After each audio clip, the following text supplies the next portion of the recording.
sa kinaiya sa tao, kanang maniguro ta sa ato ang ugma. Maniguro ta sa ato ang katumanan sa mga proyekto, sa mga plano sa kinabuhi. Mao gani kung naatay mga buot kabuuton, naatay buot nga gustong mahitabo sa kinabuhi, ato agyon ang ginaplano. Unsay provision angay natong buha madawat, unsay mga ang nga himuon, no? Unya unsay himuon kung dunay mga panghitabo nga mahimong babag sa atong mga plano, kaya nga to alagi maniguro ta nga matuman ang ato mga plano o proyekto sa kinabuhi. Sukad sa akong pagkaparuko dinhi sa Bunawan ni atong 2018, doon na po ko yung mga plano o mga proyekto, no? Nga gihuna-huna, no? Kauban na ang mga lideres dinhi sa atong parokya.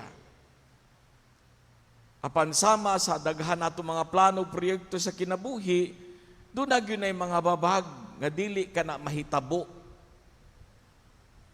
Pananglitan, bisag unsaon akong plano, nalami kaing panglantaw sa umaabot, miabot man ang pandemya niadtong Marso 2020. No? Katuuntang tuiga, ingani ang mahitabo. 2021, ingani ang mahitabo. No? Na 2022, kay mag-celebrate sa atong 60th year, no? Nag-imagine ako, ingani ang mga struktura nga mabago, na ay mga proyekto. Apan, nasayod ta nga dunay mga proyekto nato og plano sa kinabuhi nga bisag unsaon nimong paningkamot, dili mahinayon, dili makabot, dili lang kay tungod kulang ta sa probidensya o probisyon, kundili dunay mga nahimong babag o sirkumstansya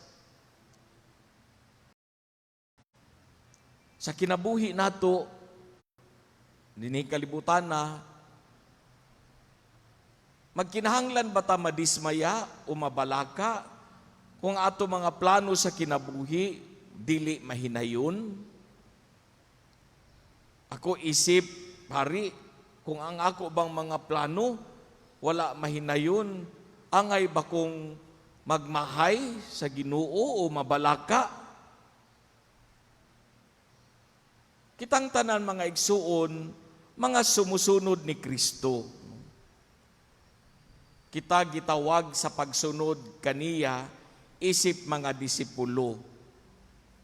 Sa ato ang pagkasumusunod, labi na sa ato ang paghimo sa ato mga ministriya sa kinabuhi o apostolado, kay doon naman tayo nagkadaiyang tahas.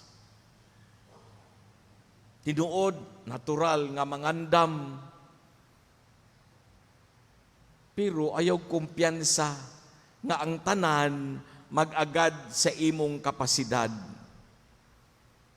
Kay bisag unsa pa nato plano ang kinabuhi sa proyekto nato, tinuod maningkamot tag maayo, magkugi, apan dili gani ka na kabubuton sa Dios, wala na sumala sa iyahang plano, dili gyud na siya mahitabo.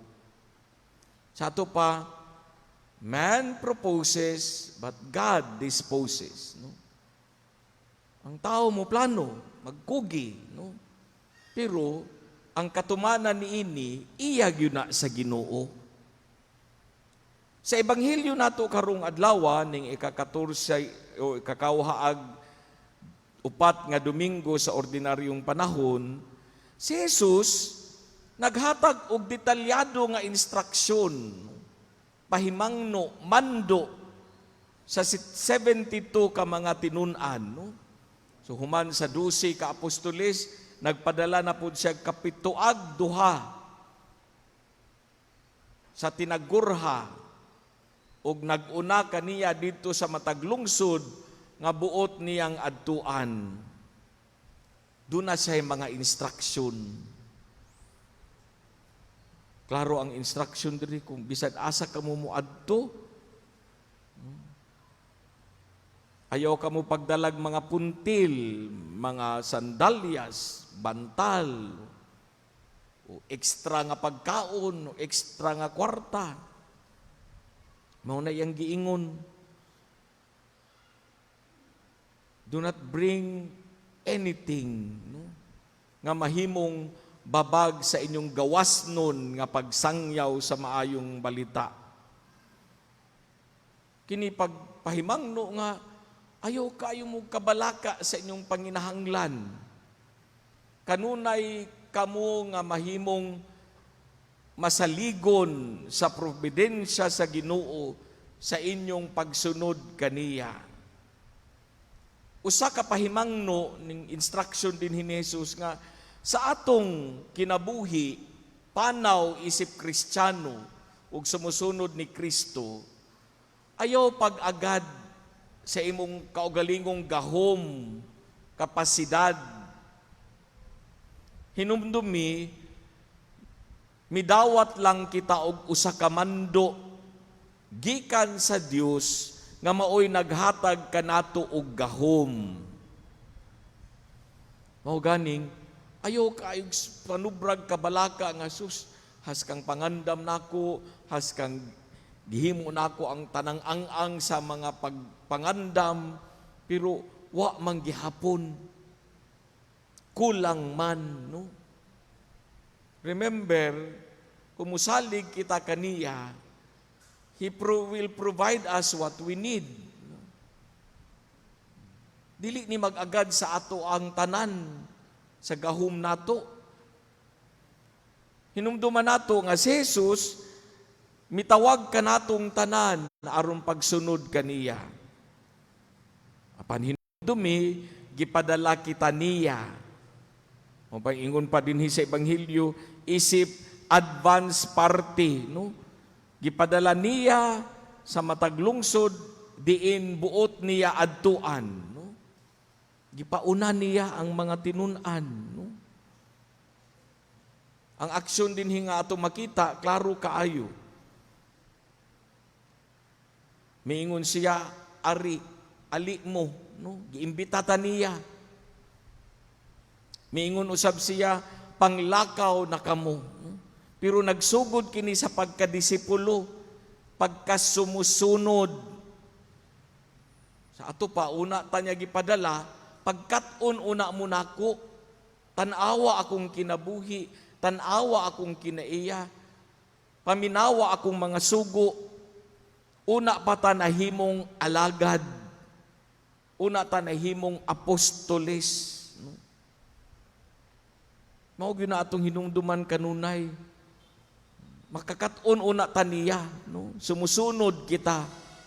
Diha lamang nga makita nato asa gagikan ang kaepektibo sa atong mga ministriya. Ug asa gikan ang atong gahom. Ug unsay angay natong disposisyon kung magmabungahon man ang atong kinabuhi. Human sa misyon ni ining 72 ka mga disipulo, mibalik sila og nag-ingon, no? Giingon dinhi ang mibalik ang malipayon nga malipayon ang kapituog duha og nagsaysay. Ginoo, no, malipayon kay sila. Bisan ang mga demonyo namati, nagpailalom sa among gahom. Nakahimo mig daghang milagro sa imong ngalan. Daghag na minaw, nay mga milagro, no? Ngalipayon kay sila, no? Pero gipahimangnuan sila ni Kristo, no? Ayaw kamo og paglipay kay tungod nagpailalom kaninyo ang demonyo. Ayaw kamo paglipay kay tungod nakahimo mog mga milagro. Kay sayang atong kalipay kay gi-acknowledge ta, gibutang ang atong ngalan sa mga tarpulin, sa mga pader, no? Mong nalipay kay naakay nahimo. Mong gipahimangnuan nila ni Kristo ang mga apostoles, ang mga disipulo, ayaw mo paglipay kay tungod na sikat mo. No? Dili baya na ikaw, dili gikan kanimo ang gahom. Kung maglipay daw niingon si Kristo, dili ni kay tungod do na mo'y nahimong maayo, nakahimo mog milagro. Ang kalipay nagagikan sa pag-ila, hinunua niingon si Jesus. Paglipay kamo nga ang inyong mga ngalan na hisulat didto sa kalingitan. Sinugdanan lipay kay sila no. Kay nagmalampuso ng ilang misyon, no? Daghag na minaw na mga milagro. Ang niingon si Jesus kanila, ayaw kaayog batiag na sikat ka, dili biagikan kanimo ang gahom, dili gikan kaninyo. Paglipay, kay ang inyong mga ngalan na hisulat sa langit. Kung ayaw kay mong kabalaka ng inyong ngalan, dili masulat. Kay usahay malimtan inyong ngalan. Nakatabang man ta ko pero nalimtan og mensyon, no? Klarong giingon ni Jesus. Human sa misyon aning 72 ka mga apostoles o disipulo, inan siya ayaw mo kay paglipay nga murag kamoy nakadawat og award. Paglipay kay ang inyong ngalan na hisulat sa langit. Paglipay kay nagpadayag ang inyong kinabuhi nga nagasalig kamo sa probisyon sa Ginoo. Kaya wala gud sila gipadala og mga baon, extra t-shirt, sandalyas. Mga igsuon, tinuod ang pagpangandam sa umaabot, sa atong pagpangandam sa atong mga misyon, mangita gyud tag mga ang-ang nga angay natong buhaton, no? O mga butang nga angay natong iprepara. Pero hinumdumi, ang tanan, dili mag-agad sa ato ang kapasidad, kundi sa grasya o probisyon nga ihatag kanato sa Dios. O magmalipayon kita, dili kay tungod nagmalampuson kita sa ato mga misyon o buluhaton sa kinabuhi, kundi uban si Kristo sa atong panaw. Wala ta mag-inusara. O ang angay nato nga probisyon, atong madawat, kay tungod misalig kita sa iyahang presensya ug sa panabang sa ato ang tagsa-tagsa ka mga misyon ug responsibilidad sa kinabuhi. Panalanginan kita sa Ginoo.